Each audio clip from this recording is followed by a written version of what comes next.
Welcome everybody and thank you for joining us today. I'm just going to give everyone a second to have the chance to log on and get themselves oriented before we start.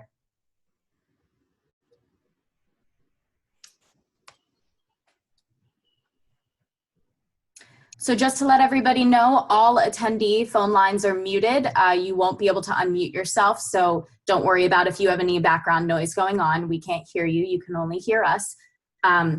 If you have any questions or any thoughts, you can put questions in the Q&A box or put, chat and information in the chat box. We'll be moderating both and answering questions as we have the ability to. And thank you, everyone. I see everyone's still logging in. All right. Okay, so thank you, everyone, for joining us for Adolescents and Young Adults Parenting During COVID-19. We're joined today by Dr. Widian Nicola and Jennifer Thompson, the Executive Director of NASW New Jersey. Thank you all for joining us. I know we have people from kind of across the country here. Like I had said before, if you have any questions or thoughts, please feel free to put everything in the chat box. And no, we cannot hear you or see you. You can only hear us. All of the attendee phone lines are muted. I see somebody already posted in the chat that. All right, you guys can take it away. Yep. Good morning, everyone, or afternoon, wherever you're calling in from. My name is Jennifer Thompson, and I'm the Executive Director of NASW New Jersey. And as Annie shared, we are so grateful to have Dr. Widian Nicola here, LCSW, talking to us about some of the most pressing issues, certainly as parents, dealing with the COVID crisis and adolescents and all of the challenges that our kids are facing these days. I too am a parent, so I understand a lot of what you are feeling. And just as a shout out to Norma, I hear you. You've got a toddler in the background. We cannot hear your toddler, but you may see my child make an appearance as well. So I just want you all to know that we're completely understanding if you are on the line speaking with us and your kids are in the background, you're not alone. These are the times we're living in, so it's a safe space. I'm going to be moderating the chat on the side, so responding as we can, and then we'll be tag teaming with Annie today to answer questions that you might have. And we certainly want this to be a conversation, so if you have things to add throughout the conversation, put them in the chat box, raise your hand, and we'll be calling on you and unmuting your lines because we really want to make sure that everyone's voice is heard in today's conversation. And again, so welcome, and thank you, Widian, for joining us, and I'm going to turn it over to you. Thanks, Jen. I just want to clarify, Jen, that you can hear me okay, and hopefully everybody else can too. I'm going to try to be as loud as possible. That's not usually a problem for me. But so anyway, I'm really, really glad that we're all online. It seems more important today than ever for us to stay connected, but also throw some ideas around and try to connect and share to the degree that we can best practices.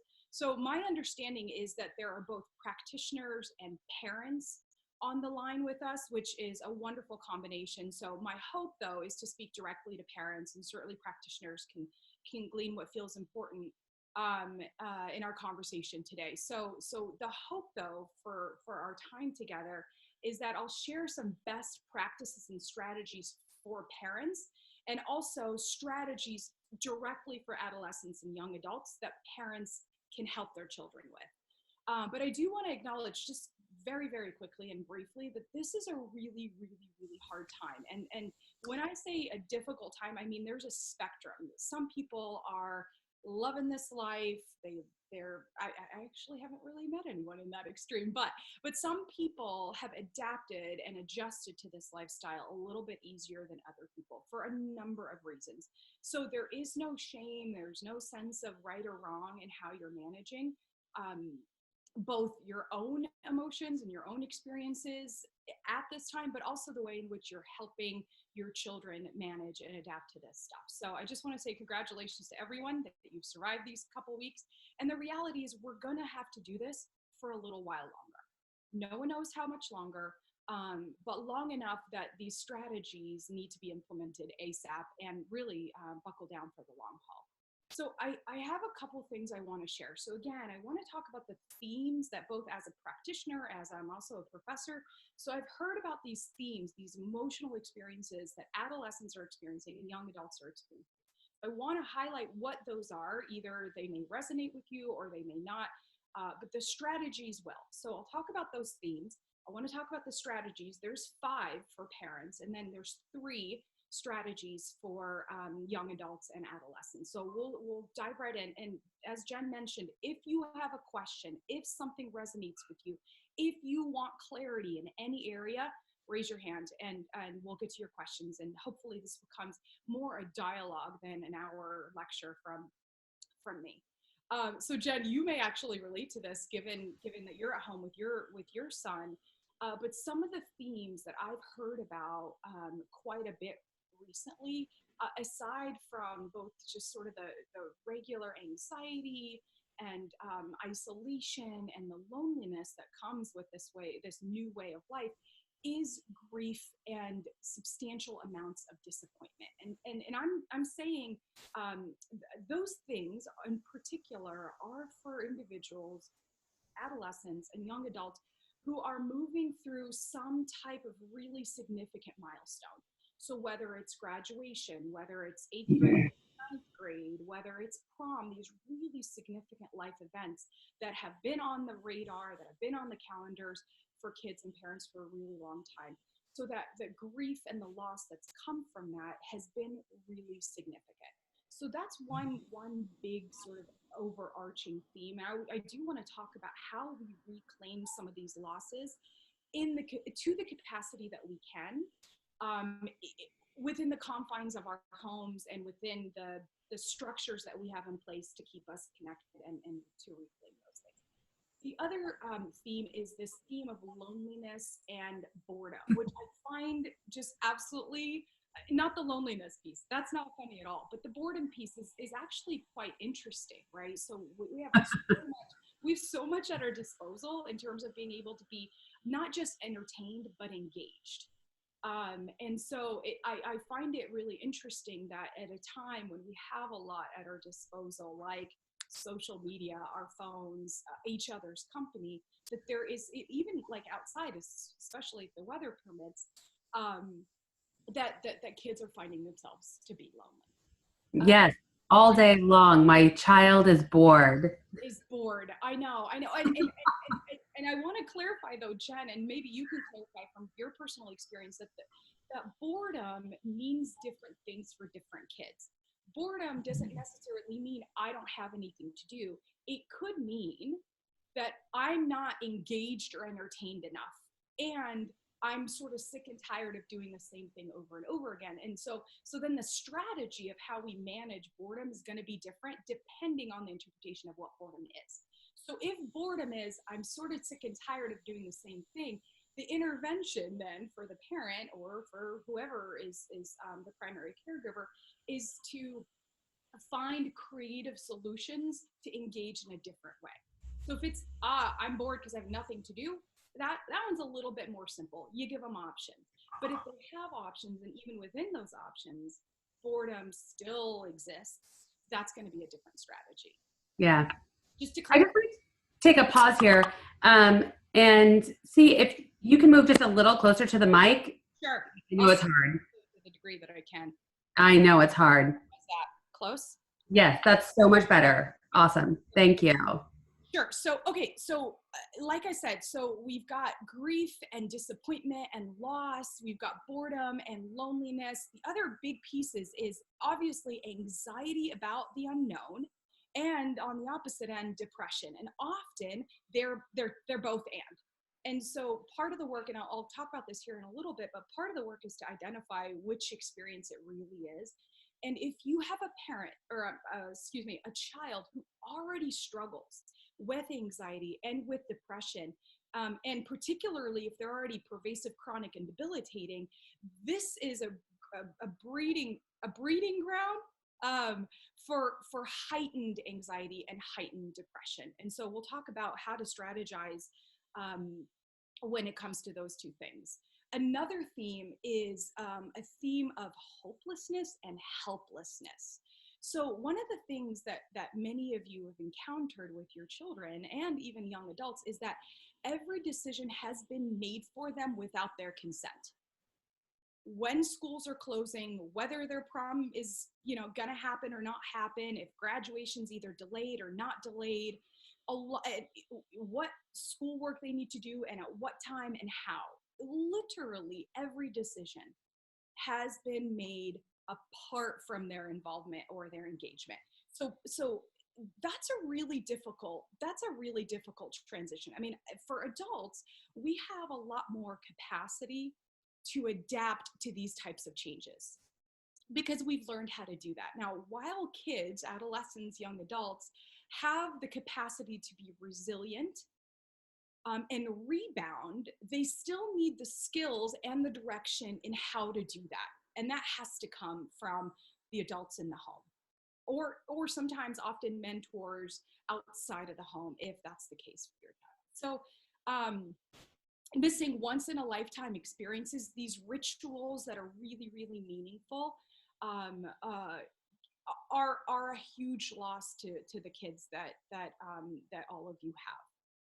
Okay, so I want to talk now. I want to shift, if it's okay. Jen, do you want to? Absolutely, shift away. So I have these two sections, these two segments that I want to delve a lot deeper into. So, and the first is the strategies that parents use to engage and support their children. And then the second one, as I mentioned earlier, are the strategies, I call them just the 3 R's that adolescents can use to be able to manage and stay sane in this time. And so these strategies for the adolescents are strategies that the parents need to reinforce to their children. Okay. Great. So for the parents, there are 5. And I'll go as slowly as I can, but also I want to delve in a little bit deeper. So I want to do some background and some context, but I also want to talk about the practical, tangible strategies that parents can use with their kids at home. And Jen, jump in anytime if something resonates for you, for sure. Oh, it all is. This is great. We all need tools to help us get through this time. So, okay. So, thanks, Jen.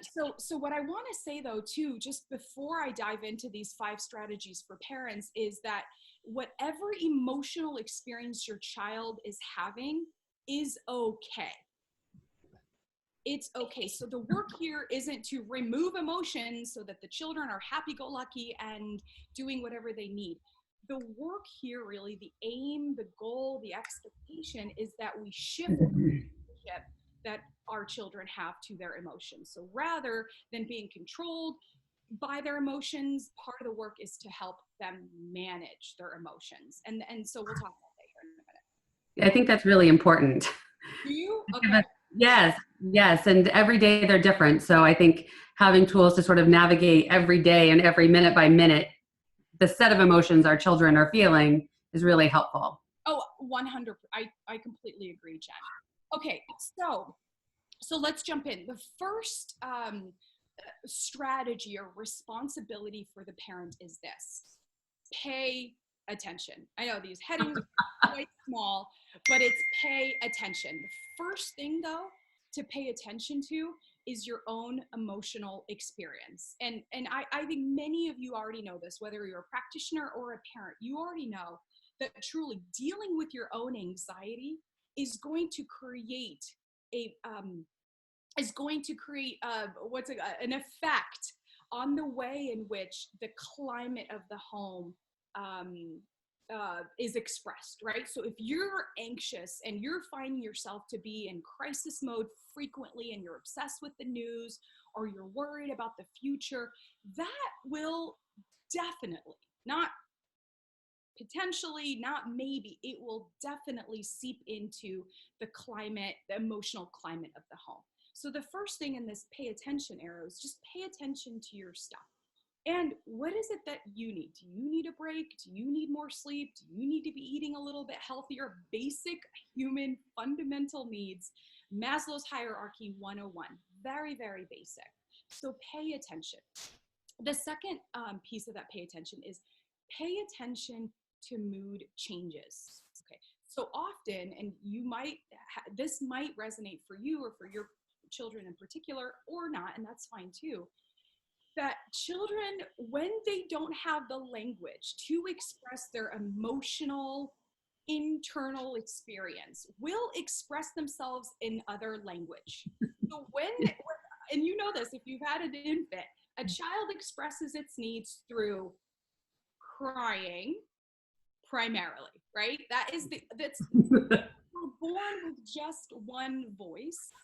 But even if the child has mastered language, if they don't have the language to express their emotions, B, what they need, then it's very difficult for them to do that through words. So again, it's a given, but then the children will use any other form or outlet to be able to express themselves, whether it's mood changes, aggressive behavior. Often oppositional or aggressive behavior mirrors, Jen, you know this? Every morning in my house. Every morning. So part of the reality here, right, what we're dealing with is that this type of expression is actually a gateway into a deeper unmet need through a language that's a little bit easier, right? It's kind of like the short road to getting what you need. You just cry about it rather than saying, oh, I have this need and here it is. People aren't going to do that, but they will tell you in other ways. So again, often the way in which we interpret the meaning behind a child's action is sometimes simplistic and one-dimensional and superficial. So when I say pay attention, I mean pay attention to the small shifts in emotional expressions, any language, eating changes. If a child is lacking in sleep, something is going on. I may be preaching to the choir here. The work though for you is to try to determine what that child actually needs and what they're saying, because it's going to be different. I imagine it's going to be different for all of your children. Right? So one child can express it through sleeplessness, another through not eating, another through eating, right? So extra consumption, not just for the sake of boredom, could be an indicator for anxiety or anger or frustration or feeling stuck, feeling isolated. So again, this first key strategy is just pay attention to your own moods, your own emotional expressions and experiences, and primarily that of your child. Jen, did you have something to say? You looked preoccupied.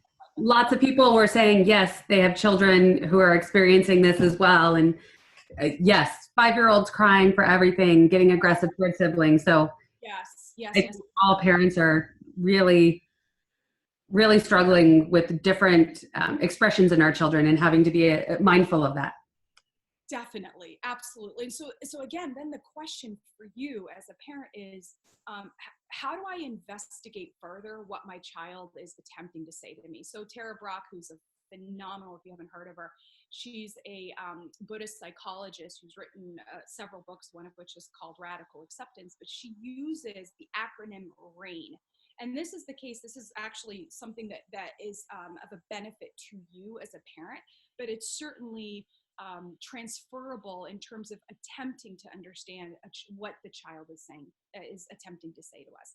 And so the acronym for, so RAIN is an acronym for R, to recognize that there is some emotional turbulence that the child is experiencing, whatever it is. And that could be identified and named based on circumstance. The A is to allow it, right? I'm not saying let your kid just throw a temper tantrum and throw stuff all over, but by allowing it, what I mean is what she means really is non-judgment. Rather than shaming a child or telling them it's not okay to be angry, it's not okay to be frustrated, is counter helpful to movement through that emotion to actual action. So it's recognize, allow. The I stands for investigate. That is to say, delve a little bit deeper into the question of what might be happening for the child, right? So, and that is actually going to require time and patience. And number one, curiosity.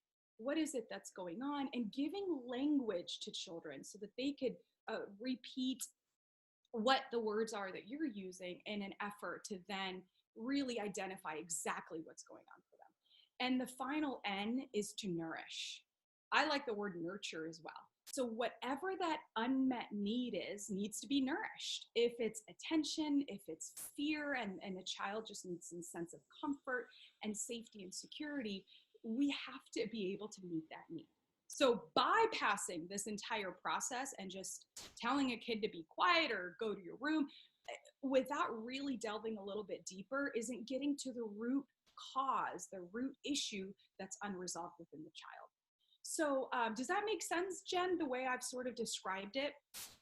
Yeah, absolutely. I think it makes such sense and something we go through and we process a couple of times a day in my house. Okay, that's fair. So yeah, so I guess to your point, Jen, it is a process, and the process needs to actually unfold to get from point A to point Z. It can't just be, right? It can't just be ignored or avoided or bypassed. Those emotions, unless they're resolved, they will reappear in some other form. They always do. They always do. Okay, so that's number one. Number two is model balance. So number one is pay attention. Number two, why are you laughing, Jen? You have something to say? The balance part is not often my strong suit. And I think something for maybe you to maybe touch upon for parents who are really struggling with doing and finding balance and modeling it when you're still trying to work full time and homeschool your children. And like often I think that we're feeling like there's no opportunity for balance because you're just on this continuum of like having to triage one thing or another. Mm-hmm. Right. So, I mean, that's a really good point, which is, heck, parents are trying to figure out their own balance, let alone model it for their children. But the reality is we have a responsibility as parents, right? You have a responsibility to be able to manage some and regulate some semblance of balance within your home. However that looks with your partner, if you're a single parent, with your parents, if they're there, however it looks. The modeling balance is going to go a long way. If the children see the frantic nature of your existence in the home, they're going to pick up on that. It's quite easy, right? Children learn through mimicking and through modeling quite easily. So one point I want to say though is that I've seen a lot of literature out there, a lot of feedback to parents about how to help their children to create some structure and routine and continuity in their daily life. So I will say, while routine can be really, really helpful, sometimes a child does not need routine. Sometimes a child needs a minute to just not have routine. And I'm not just talking about little ones. I'm talking about adolescents. I've spoken to some adolescents who are, because of the structure and the routine that they've placed, they're in their room from 8 a.m. till 4 p.m. And because they don't have anything else to do, they're just doing schoolwork over and over and over and over again. That adolescent, that 14, 15, 16-year-old does not need more routine. What she needs is a break. What she needs is to breathe. What she needs is a little bit of fun and joy to the degree that it can be provided to her, right? Right. And so, but on the other hand, some children, some adolescents, some young adults, some adults need structure because it makes them feel safe. It makes them feel as though life is somewhat predictable, although a lot of that is control is a bit of an illusion. I understand that. So, but figure out what works. What is the rhythm of your home? And model that rhythm. Whatever you want transfers to the child. Those routines, that way of existing and expressing oneself in the world, not only gets internalized, but then gets expressed very similarly. So that is number two. The third thing, should we take a quick minute just to see if there's a question, because I know I'm buzzing through these, if there is anything? Yeah, we can unmute. I don't see any questions coming through, although apologize, folks, you can hear running through in my world. Certainly people looking for these resources afterwards, and we'll share them with you. So I think we can also just keep trucking along. Yeah, okay. So the third thing is clarify expectations. Okay, so number one, if I had you in my classroom, I would say, what is number one? And everyone in unison would say, oh, hold on, let me look at my notes. Oh, it's pay attention.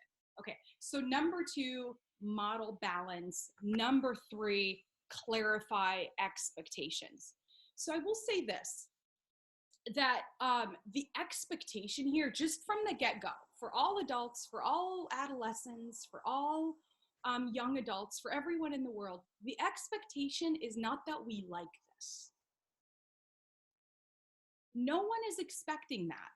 And if adolescents and young adults are expected to like it. So I work at Seton Hall University in South Orange, New Jersey, go Pirates. And so my students have now moved from in-person instruction to online instruction.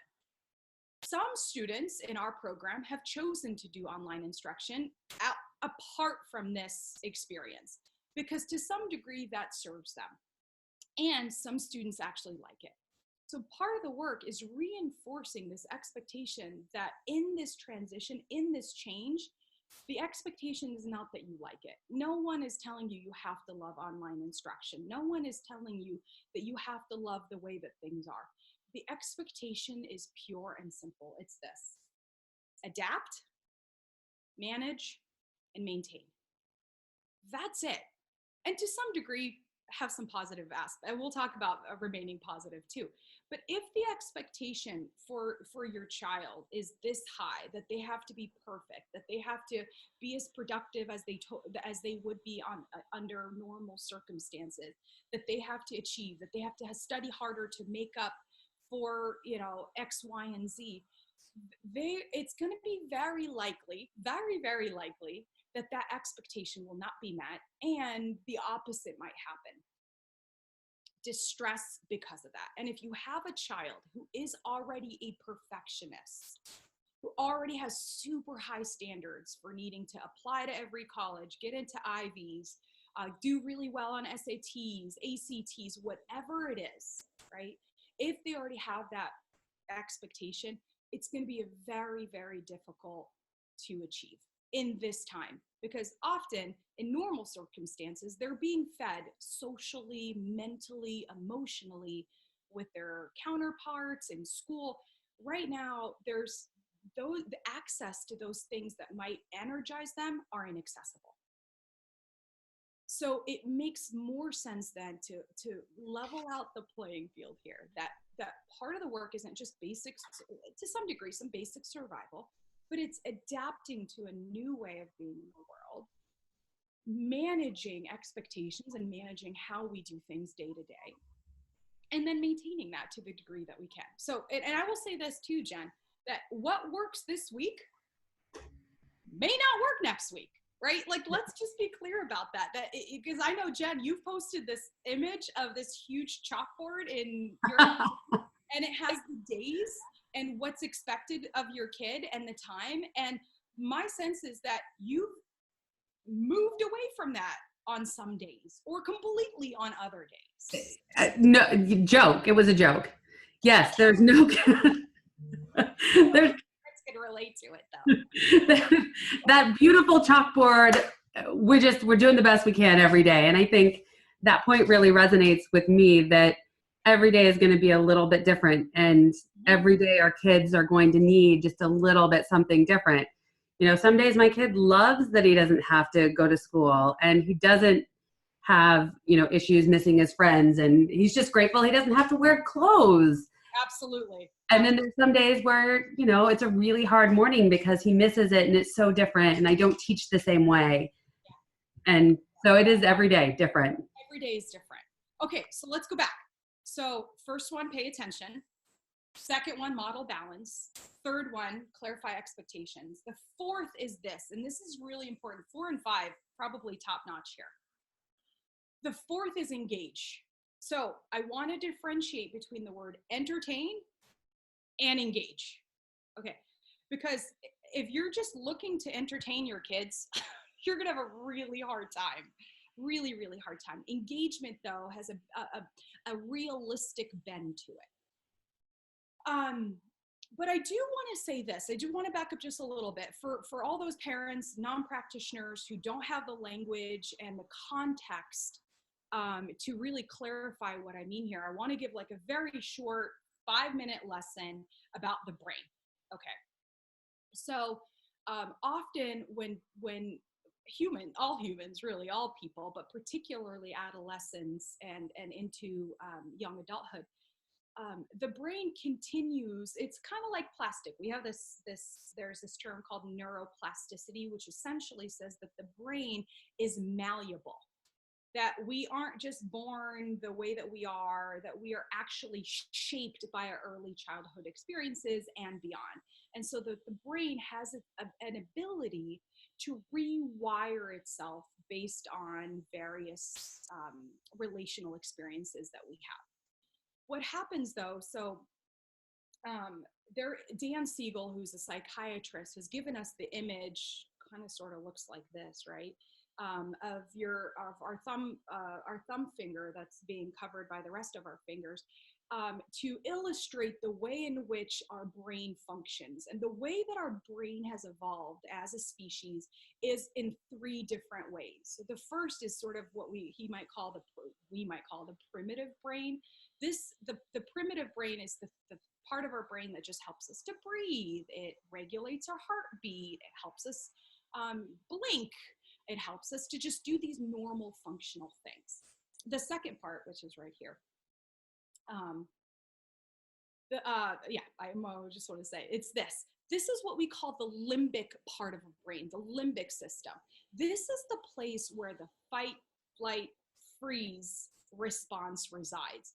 So this part of our brain, historically speaking, has helped us function and survive in the world, right? So if a saber-toothed tiger is chasing you, this part of the brain gets activates the other parts of our nervous system, so that our blood starts rushing, our heart starts beating, so that we are essentially primed to be able to fight or to flee in order to survive.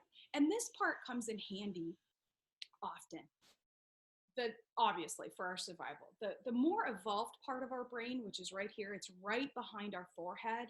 Okay, this is called the prefrontal cortex. This part of our brain is the most evolved part of our brain, and this is what differentiates humans from other animals, right? Because this is the seat of reflection, of creativity, of reason, of ways that where we can analyze various points. So this part of our brain, very useful.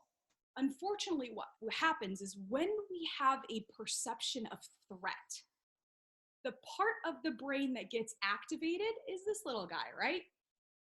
Even whether it's a real threat or a perception of threat, this part gets activated. So if our brain sort of looks like this, we flip the lid, and this is the part that hijacks our ability to be reasonable, our ability to be thoughtful, our ability to navigate various circumstances with a mind that's a little bit more engaged and intuitive and thoughtful.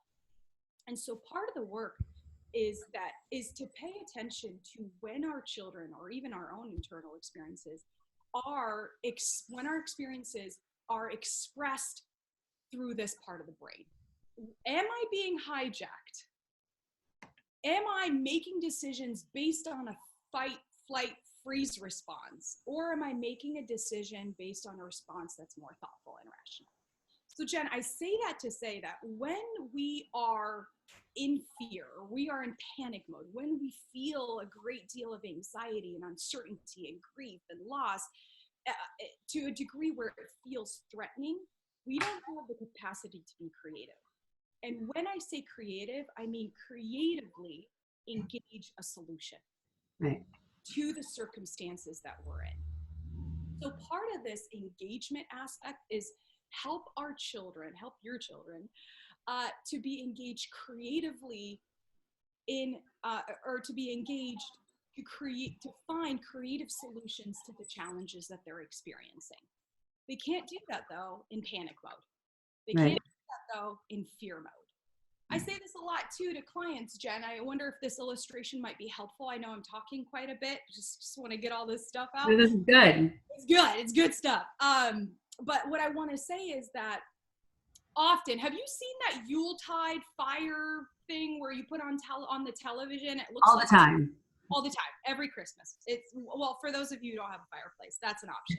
What happens, unfortunately, is if we are very close to the TV screen, we may interpret that fire we may see that fire as something as a real fire, right? So then it becomes a perception of danger rather than real danger. Part of the work that is to remove ourselves away from the TV screen to get a bigger perspective, a larger perspective, a bigger context to the situation we're in, so we can recognize that that Yuletide fire is not a real fire and it's not going to burn us. Yeah. Does that make sense? It makes a lot of sense, and everybody is agreeing. They love the explanation and the illustration. So yes, incredibly helpful. So, and I will say, for children, adolescents, young adults, all adults, if they have experienced true trauma, severe trauma, that part of the brain that gets activated to keep us in survival mode, that switch remains on. And so that fight, flight, panic mode, that system that's activated in the body, the sympathetic system, becomes mobilized to keep us continually looking out for danger. So part of the work in switching that switch off is to be able to sit back a little bit and create that perspective for your adolescence. So if the question is, I'm never gonna have a prom, I really missed out, and I'm not trying to belittle that. That's a real, true experience, right? I'm not gonna have a graduation. The question then, when we switch that off, is to say, well, what can we do to creatively problem solve how we might reclaim that loss? So can the answer be, well, let's do a graduation ceremony anyway. We'll make a gown, you write a speech, the parent will write a speech, create a diploma, create a stage, call in everyone that you know, Zoom them in to the graduation ceremony, right? Can we plan for a graduation ceremony at a later time? So when we move from this part of the brain to this part of the brain, we have the capacity and the ability to be really creative in how we problem solve any losses, any issues, especially, Jen, too, this is a big one.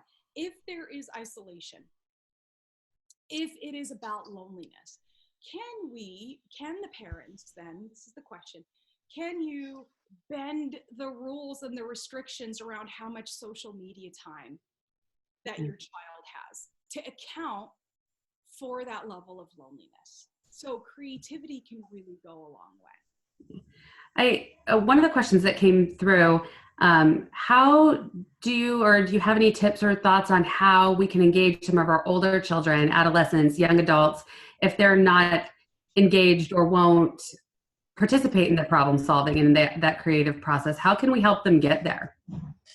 Okay, first I would wonder why. And I don't mean like, tell me why, child. I mean, like, be curious. Like, what is the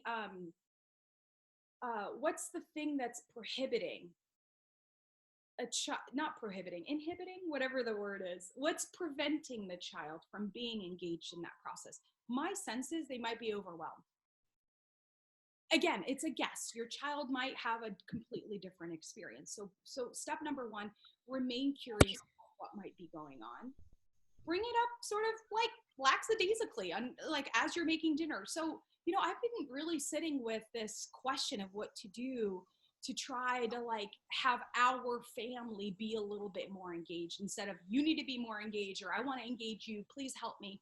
It becomes then more a strategy of our rather than you. So that way there's ownership in the child's suggestions. Whatever it is they're adding to the conversation, they have some ownership in it.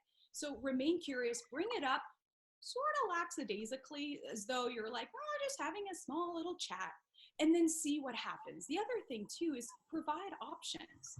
Come up with those ideas on your own and see what sticks. If something feels like you're looking at the affect, so okay, just quick therapy idea here. Affect is expressed emotion. So your children don't have to say anything, but if they're affect, like perks up, that's their way of expressing whatever that emotion is, whether that's an expressed emotion. This means no thanks, or right, pleasure, surprise, awe, whatever it is. So read your child's affect, and also don't be so determined. I know that sounds really strange, but the harder you work, it might be actually more exhausting. So do I don't know, does that resonate for you, Jen? Yes. Yeah, so do it in a way where it feels a bit more rhythmic and organic rather than pressured. That's what I would say. Yeah, thank you for that. No problem. So let me go on to number 5 because it's already 1:11.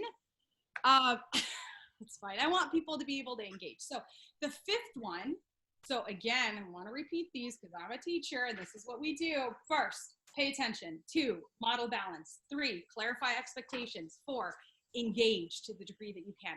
5, affirm and celebrate.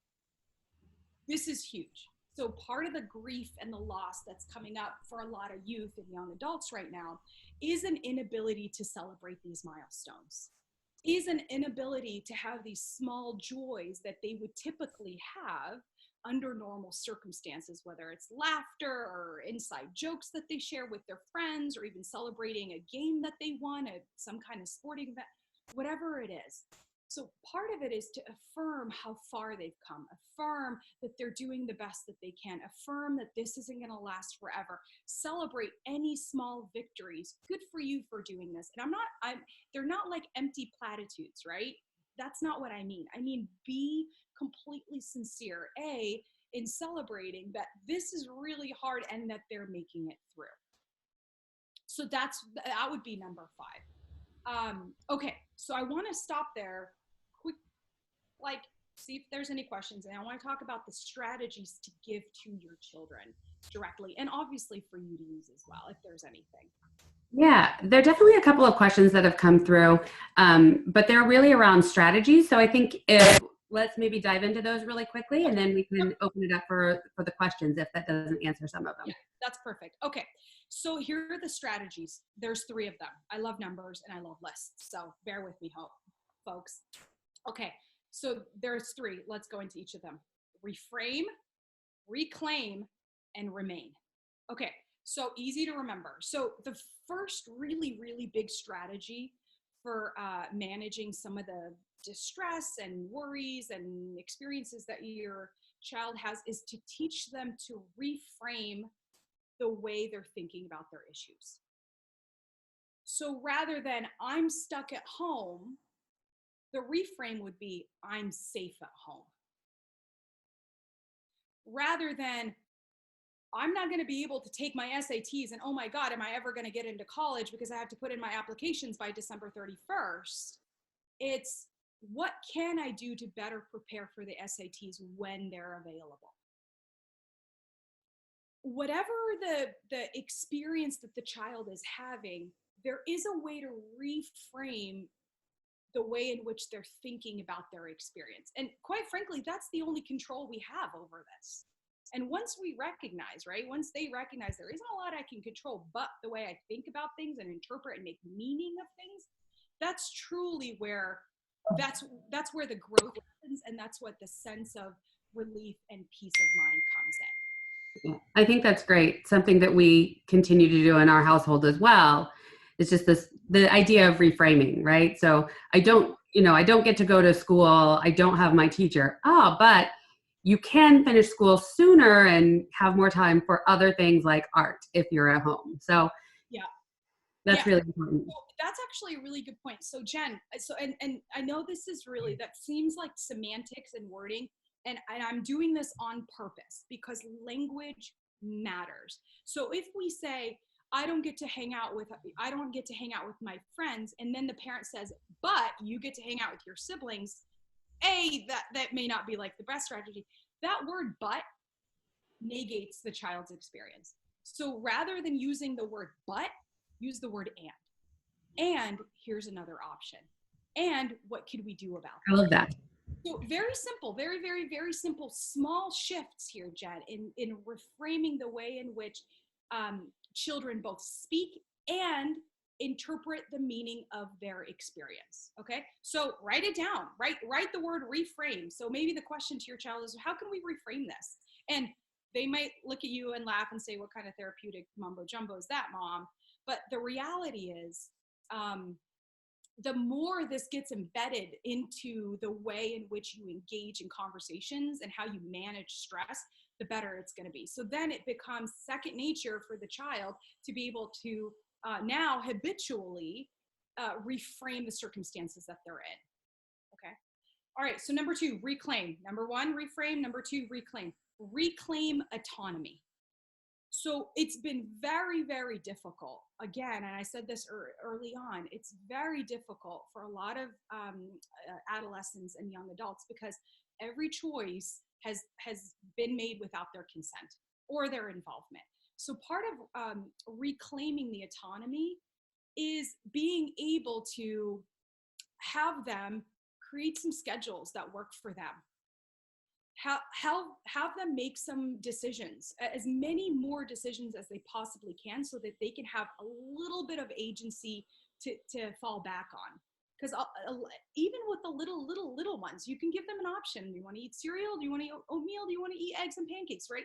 Whatever the issue is, if they don't have a sense of autonomy and agency, give them more opportunities to reclaim some autonomy. Do you want to go for a walk? Do you want to go for a bike ride? Do you want to go outside? What game do you want to play?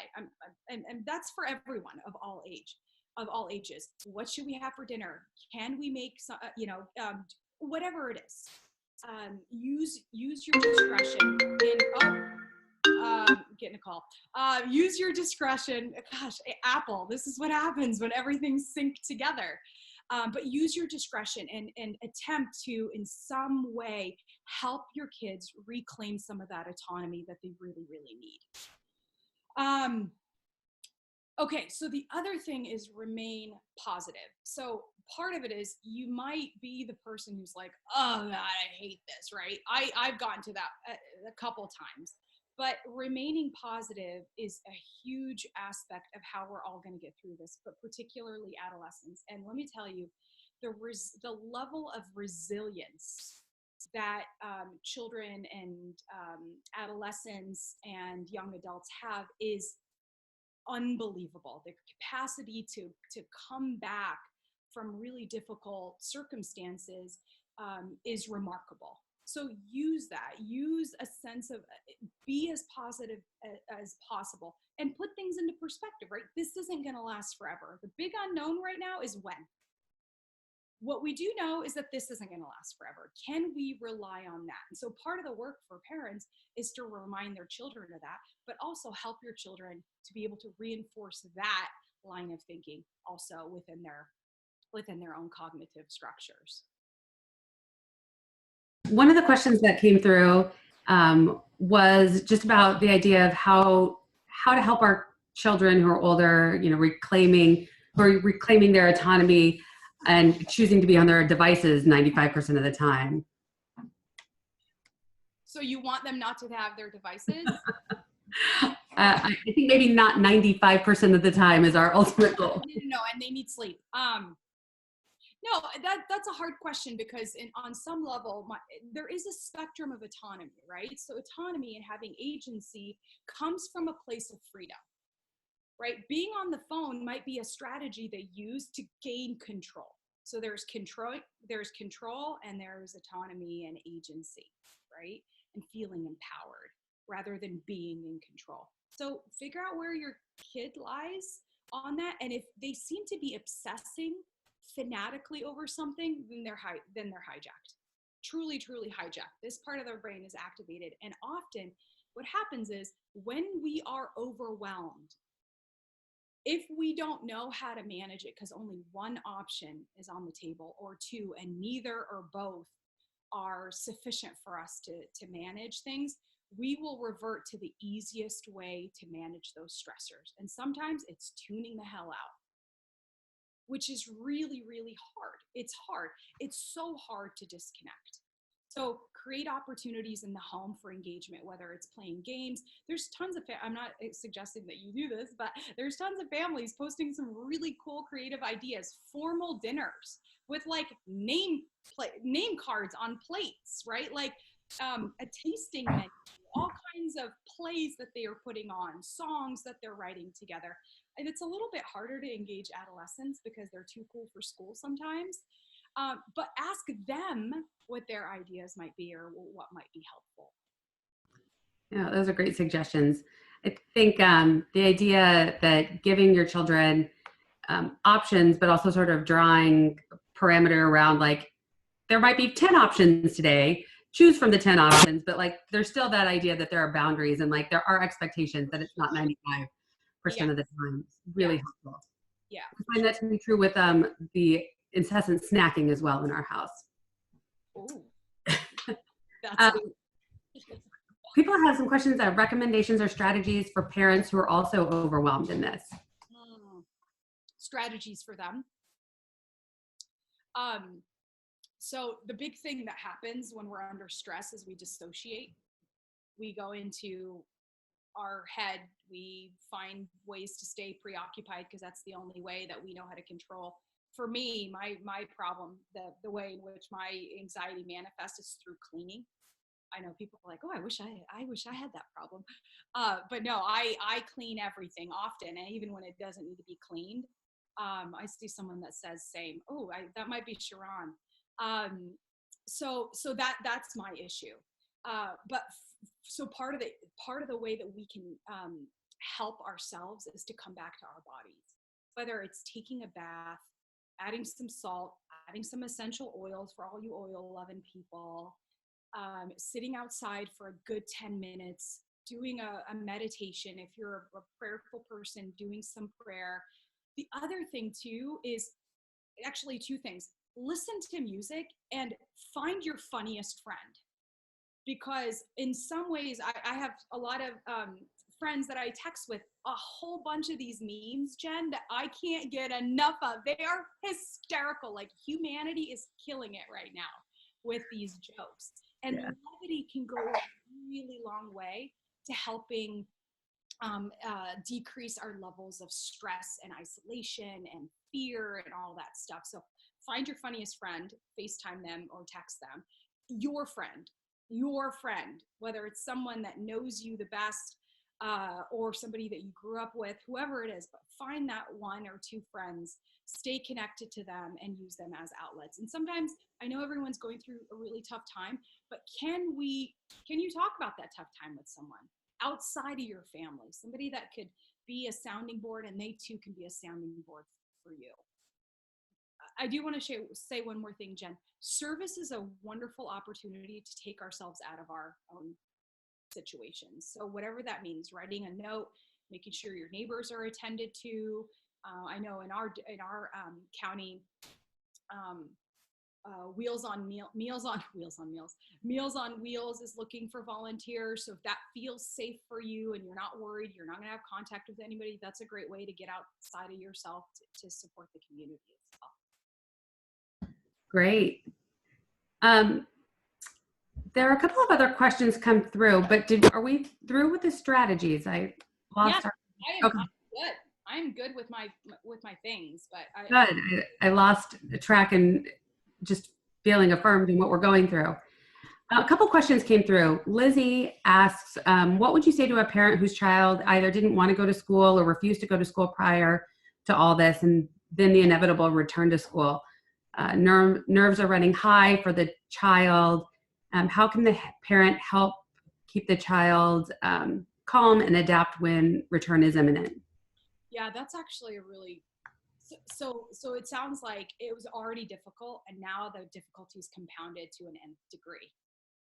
So that's already, I mean, that's two layers of challenge for the parent, for sure. So first, my heart goes out to you. I know this is really, really hard. And many of you here on the phone, otherwise you wouldn't be here, are desperate to find either community, to be affirmed, but particularly to have actual practical strategies.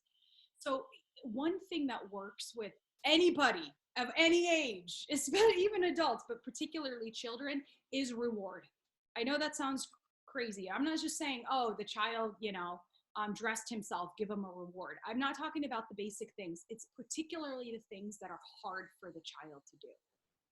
Positive reinforcement and rewards can go a long way. The other strategy is create SMART goals. SMART. I'm forgetting what they stand for. It's like small, measurable, attainable. What's the R? Realistic. T something. I'm forgetting what it's called. But create SMART goals so that the expectations aren't so unreasonable that the child becomes overwhelmed and therefore paralyzed. And so but make sure when you're positively rewarding your child that it actually is timely, that it happens essentially right away, and that it is also relevant, right? So if it's like, oh, you did really good, you get to make dinner. That's not really, that like one has nothing to do with the other. Make sure that it's relevant and that it reinforces a behavior through something that the child can use. Yeah, thank you. A couple of questions have come in, and I see you all who have chatted them, so we're going through them just as quickly as we can. But any thoughts or tips, strategies for parents who are busy working and also trying to keep their children busy at home, either younger children or adolescents? That is so hard. I just got to put it out there. So what the expectation is for parents, now working parents, is that you are doing 2 jobs simultaneously, literally at the same time. And we know that multitasking is actually ineffective. We know that. Science has shown us that. I know people really are like, oh, I'm a multitasker. I used to be one of those people. I'm not anymore. I got to just do one thing at a time. Multitasking is really difficult and can be very exhausting over the long run, if not in the short run. Here's what I would say. Do the best that you can. The strategy is, again, have short goals each day, either for yourself or for your child. If you need to have a little more screen time because you have a meeting for an hour and your kid, you're like, no more Dora the Explorer or whatever the kids are watching these days, let them watch a movie, right? And I think the reality is if you are on a phone call or a conference call, people know that the kids are going to be coming in and out. My hope is that humanity is being really graceful right now in this time. No one's going to care, right? So create some structures for yourself. Maybe part of the work is get some of your work done at night, just for an hour. Give yourself a solid hour, or wake up just a little bit earlier. Put the kids to bed a little bit earlier. Whatever it may be, just use these small moments to, stay engaged yourself. And engage your children. I know it's really hard. There's also a lot of resources online for parents who are homeschooling their kids. Yeah, that is. I think the idea of giving one another grace, but certainly giving ourselves grace, is really important. There's as the working mom trying to homeschool, I feel all of you who are chatting in, and you can't do everything perfectly. It's all going to look and feel a little bit different, and it's important to just be as graceful with ourselves as we would be with our counterparts and our colleagues. Yeah. And rely on your partners. I mean, this is, if you do have a partner at home, I'm talking about those of you who are privileged to have partners in your home, or parents, or, siblings who live with you, whatever. Ask for help. There is nothing wrong with saying we need to rotate, and use that opportunity to really be a team. Where there is a little bit of exchange and give and take in that experience, for sure. And I think what is so important is also to sort of recognize and be mindful, as you said, of our own emotions and our own, needs and our triggers. And I know I personally experienced yesterday, I need to go just 5 minutes by myself. I need to go drive around and clear my head. I'm not going anywhere. I'm socially distanced, but I just need a couple of minutes by myself. Yes. And being able to say, I need a break, whether your break is the bathroom by yourself. I feel you, moms. I've been there. or driving around for a couple of minutes and being able to pass it off if you can, just to sort of regroup yourself is really important. Yeah, I have a friend who has 6 kids. Yeah, she's the best. Oh. She's a great mom, and she got to go to Target the other day. And it was, have you seen that scene with the Sound of Music where she's on the hill and she's she was telling me that story. I envisioned her being at Target singing "The Hills Are Alive" with the Sound of Music. So, go to Target. Do the best that you can, but the reality is you're not alone. There's a ton of other people there to support you. And we can get through this really. I mean, we have been. There's really not a lot of other choices. Yeah.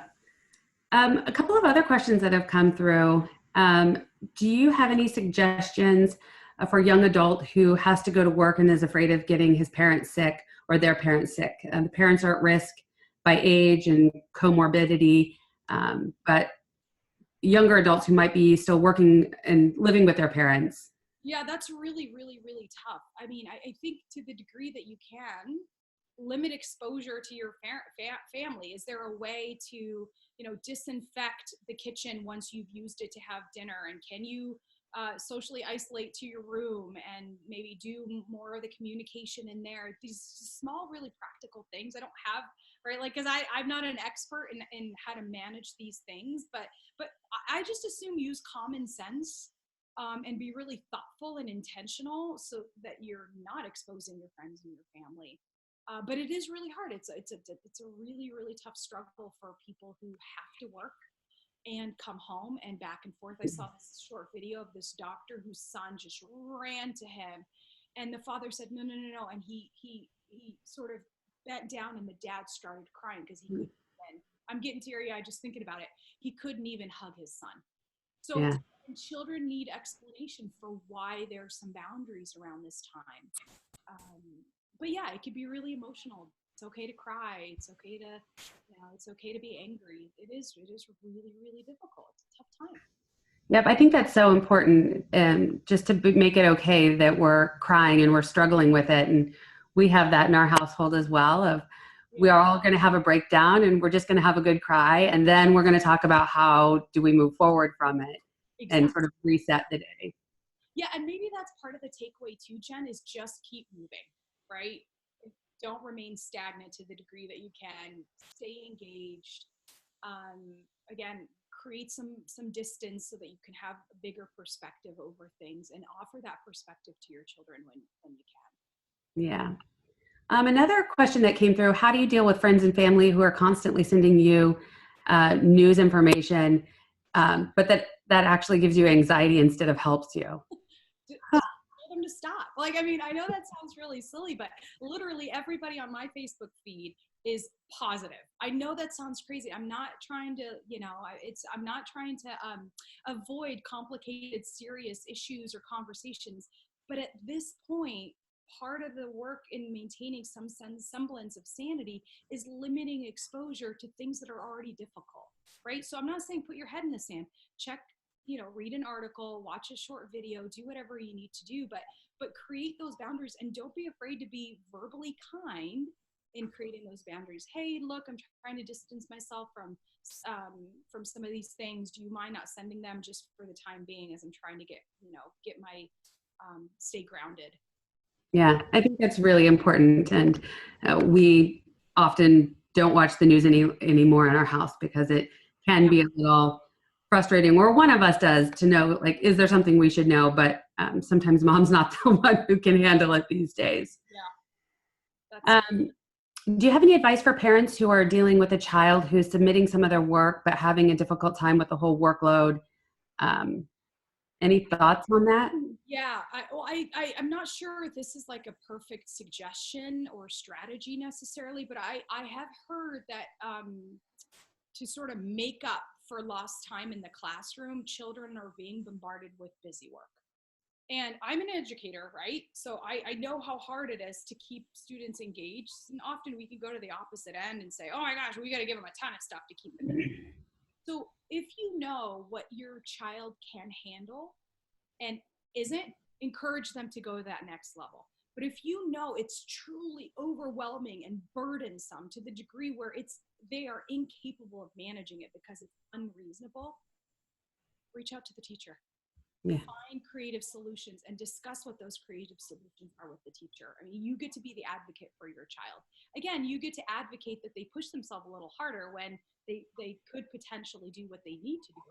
But if it is truly burdensome, objectively speaking, then I think a dialogue between you and the teacher is warranted, for sure. Sure. And I know teachers are overwhelmed too, and they're probably, so grateful that the children have their parents to help them get through their instructions. Yeah. Well, we are right at 1:30, and the time flies when you're having fun. Yes. And I know that there were a bunch of questions we didn't have a chance to jump into, but I really wanted to acknowledge and make sure that we're all, staying on time. And I know you've got other obligations as well. So I just wanted to thank you for joining us and to sharing your knowledge and your expertise with us and giving us tools to help us navigate this time. I know it's been particularly helpful for me, but also the rest of the community. So I appreciate it. Thanks. And for those of you who are watching online, it will be online a little bit later. We will download it. It'll be posted to the NASW website. And we'll continue to create more videos with experts like Dr. Widian Nicola, so we can help support you during this time. So thank you all for joining us, and thank you, Widian. Bye, everybody. Bye.